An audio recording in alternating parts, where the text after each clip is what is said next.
Hey, Aaron Happ here. Doing a little live tonight. That's right. Sorry I was a little bit late tonight, but the daughter didn't tell me that we were at a TP. So unfortunately, shame on me. I had to run off to the corner mart and grab some TP. So I was a few minutes late.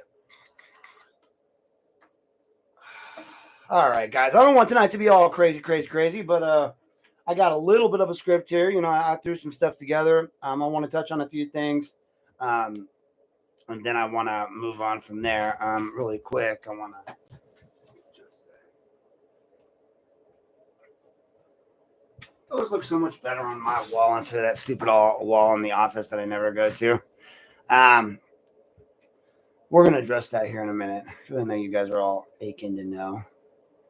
But really quick, let's get what we've got going on today up here. So tonight we are gonna discuss episode 10. Got a lot to unpack today there, folks. First off, we're going to talk about what's happening in the Lorain County Sheriff's Office. We got Jack Hall, who's a newly elected sheriff. He came to the commissioners the other day, and he brought to their attention, a serious matter of over $240,000 in unpaid invoices. That's crazy. I want to know, that's $250,000, guys. It's $250,000. These invoices, some of which date back to September of 24, were simply just left unrecorded by the previous administration. Imagine the financial strain that puts on the office, not to mention the impact of the vendor relationships. The Sheriff Hall has assured the board that his team is working diligently to address these issues to get them back on track and finally restore fiscal responsibility to the Sheriff's Office. And, he was very transparent, which I appreciate, regarding appropriation line items 3 and 5. He acknowledged that those line items should not be coming out of the general fund. They should be funded from restricted accounts, and specifically the Furtherance of Justice Fund and the Law Enforcement Trust Fund. He openly supported the board's decision to exclude them from the general fund, which again shows a commitment to responsible budgeting. So, once again, amazing job, Sheriff Jack Hall. I love what you're doing there at the Sheriff's Department, and I love that you're doing it with finesse. I know that what you're dealing with is really hard over there. You got a lot of people coming at you left and right, and I'm happy that you're getting the right steps in the right direction to go there, and I'm happy that you're able to go there. I mean, honestly, just straight up, I don't recall. I mean, granted, I wasn't watching a lot of commissioner meetings, but I don't recall a lot of times that the sheriff went in front of the commissioners ever.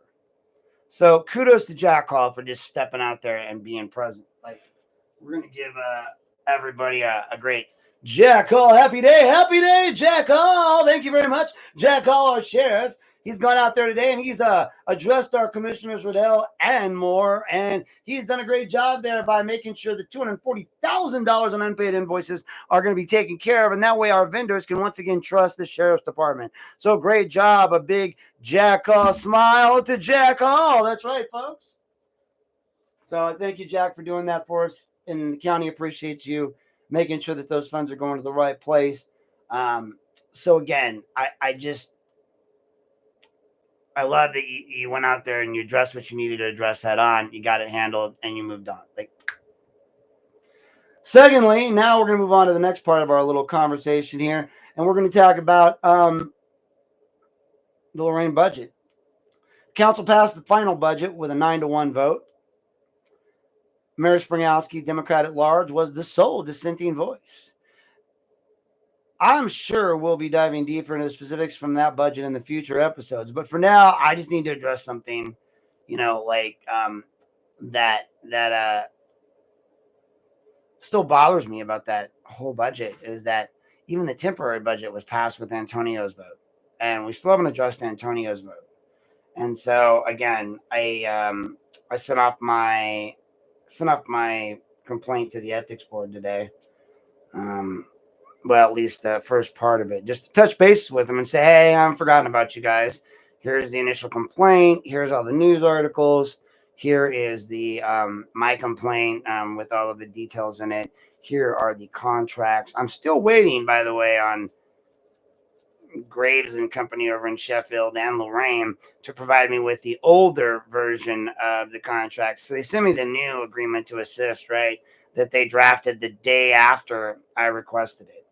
So I requested the contracts for Lorain City and Sheffield Lake all on January 30th. And on January 31st, they wrote a new agreement. They signed it all off in the early part of February, and then they sent that to me as my records request. Problem is, I need the one from before, the one that actually applies to when Mr. Radiff and Baez were making their decisions for the Ethics Commission. So I kind of threw it out there. I took John Moreau's story from my investigative reporting. I took what the Lorain Daily has put out there. I put some information from the Frank Lee guy, and I included all of that into this ethics complaint that I sent off to the state. I also sent it to our sheriff because, I mean, again, it is his responsibility to take care of criminal acts within the city and the state and the county. And, I mean, granted, this may not be up his alley, but I feel like it is. You have this mayor and you have this police officer. And again, I have so many questions.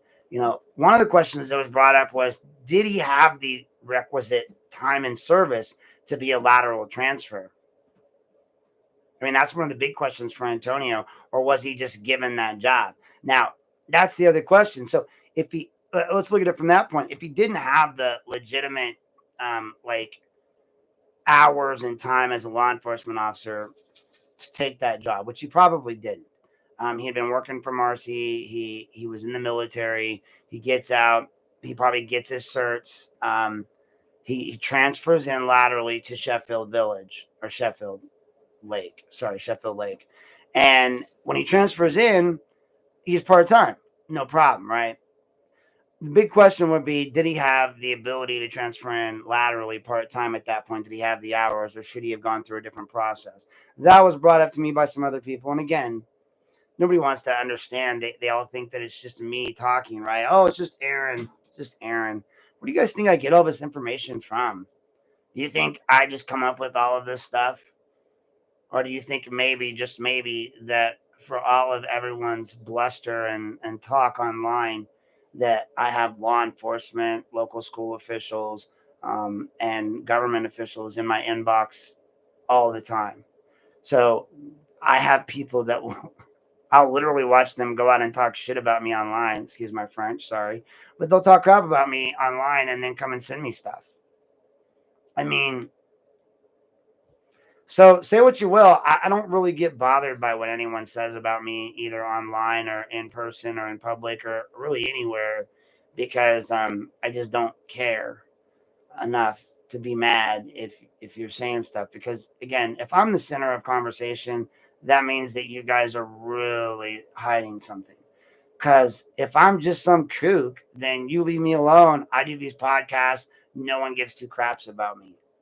If I'm not some kook, then I'm in the newspaper all the time. I'm running for office, and I have randos coming at me left and right. I don't know. You guys be the judge, as I always like to say. I tell everybody in the beginning of all of this, and I've been trying to tell everybody since day one, it's all part of the overall plan of the social work books that I have behind me that talk about community change, community change agents, community activism. And the problem is that, again, Quiet Aaron got nobody's attention. I could have given you Quiet Aaron all the time. Nobody listened to Quiet Aaron. Nobody listened to the guy that, doesn't like to go out in public, the guy that would rather stay home, the guy that is not looking to mess with all these people. But we're going to get into that part in a minute because I'm going to address that in the most succinct and calm way I possibly can, because I'm tired of people thinking that somehow other people are getting under my skin when they're not. But I just want to say, like, I've addressed this ethics issue multiple times. I'm not wrong. And again, if I was so wrong, why did Antonio argue for so long and then step down? Why did they have to dig up somebody else to fill in the position? Why did they have to go through all this trouble? I knew I was never running against bias. I knew that. I knew that before January because I knew no matter what, the sheriff had an obligation once we were on the phone together, and I figured it out on accident. I mean, again, we were just chatting. It was pre-election. We were just going over stuff about me possibly running, and maybe it was post-election, but pre swearing in. So he's not sheriff yet. We're just chit chatting. And again, I don't have a problem sharing this because it wasn't anything private. Me and him were just BSing. Like, hey, congrats! Like, I can't believe it's over. Like, I think German's Villa was coming up, and we were just like, ha ha ha, right? Just in the throes of, hey, we won. Like, we did it. Well, he did it.